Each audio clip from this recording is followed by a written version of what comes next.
हमारे सांसदगण और उनके सांसदगण सब सुनना चाहिए, धैर्य से सुनना चाहिए, धैर्य से सुनना चाहिए. Go sit and hear, ma'am, please. Ma'am, I'm talking to her, okay? I'm talking. I'm replying Rahul Gandhi. Go sit and hear. माननीय मंत्री जी प्लीज. अरे केसी वेणुगोपाल जी, लीडर ऑफ द ऑपोजिशन के लिए आप चिल्लाते रहते हो, अभी जवाब दे रही हो, उनके लोगों को सुनने के लिए बोलो. अरे आप बोल को बोलो. Madam,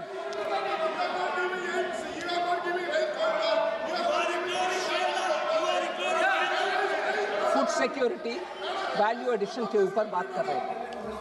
I want to tell him, total food subsidy के लिए 2.27 लाख करोड़ बजट में एलोकेशन हुआ है फूड सिक्योरिटी के लिए, और 80 करोड़ लोगों को अभी भी हम जारी रख रहे हैं फ्री फूड.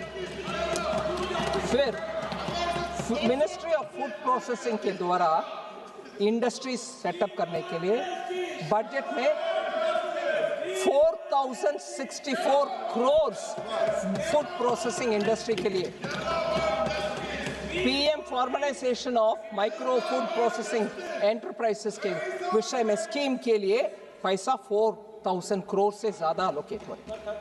फिर हाई वैल्यू एग्रीकल्चर, उसके लिए 350 करोड़ अनाउंस किया है, वो जो कोकोनट वगैरह मैंने एक्सपेंड किया. फूड इन्फ्लेशन सबसे लोअर रेट में है, जबकि यूपीए के समय फूड इन्फ्लेशन डबल डिजिट में था, 10%, 11%. अभी तो वो नीचे आकर के 2% से कम है फूड इन्फ्लेशन. फिर वो बहुत बड़ा बयान दिया, geopolitics, energy, weaponization of finance, इन सब के ऊपर बोले कि इतने सारे चैलेंजेस है, बजट ब्लड.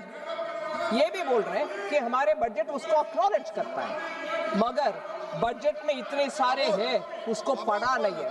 क्या क्या है मैडम? इकोनॉमिक स्टेबलाइजेशन फंड जो 50,000 crore, economic stabilisation fund 50,000 crore का अनाउंसमेंट हुआ है. अनएंटिसिपेटेड, अनएक्सपेक्टेड अगर चैलेंज होता है उस पैसा को उपयोग कर सकते.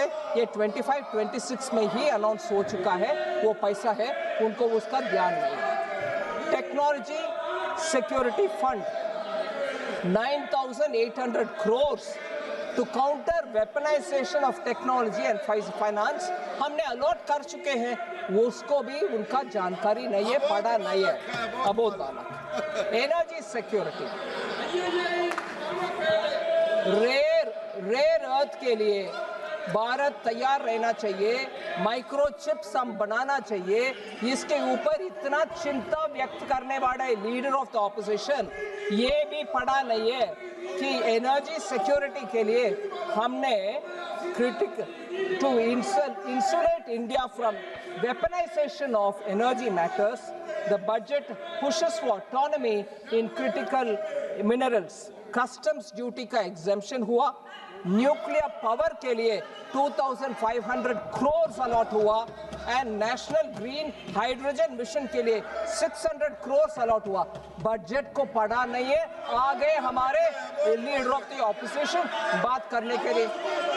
फिर बजट में ये भी कहा कि SEZ मैन्युफैक्चरिंग यूनिट्स इंपैक्ट हुआ है ये टैरिफ वगैरह के कारण, उनको डोमेस्टिक एरिया में सेल करने के लिए हमने प्रावधान किया, कस्टम्स ड्यूटी को छूट दिया, सो दैट वो यूनिट्स बच पाएंगे.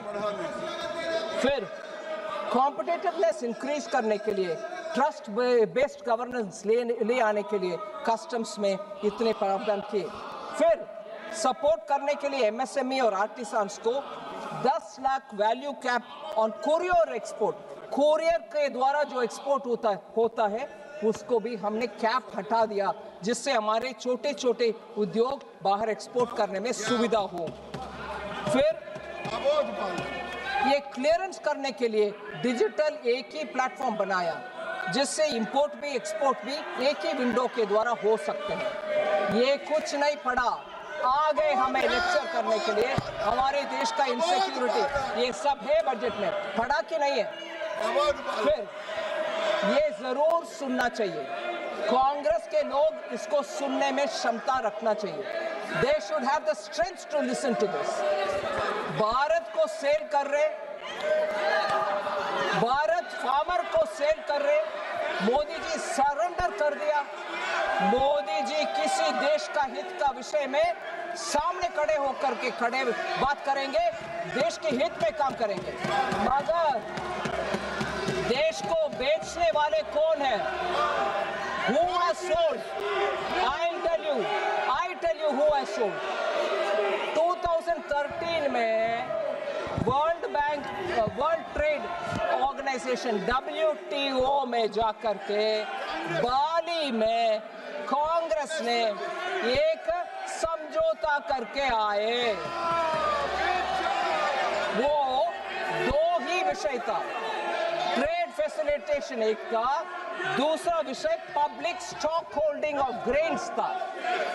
Public stock holding of grains के ऊपर भारत के हित में कुछ ना करते हुए ट्रेड फैसिलिटेशन के ऊपर साइन करके आ गए थे। इसका मतलब था 2017 जनवरी से भारत देश में कोई किसान से प्रोक्योरमेंट हो नहीं सकता है, और हम रेशन के दुकान से गरीब लोगों को कुछ भी दे नहीं सकते हैं। मतलब रेशन का कोई भी चीज जा नहीं सकते। वर्ल्ड ट्रेड ऑर्गेनाइजेशन का बाली के मीट में जाकर के समझौता करने वाले ये लोग हैं। हमारे किसान से MSP दे करके कोई प्रोक्योरमेंट कर नहीं सकते थे। अगर मोदी जी 2014 में आकर के WTO के ऊपर हार प्रकारा, we fought for it and got peace clause so that we can think of the country also, man.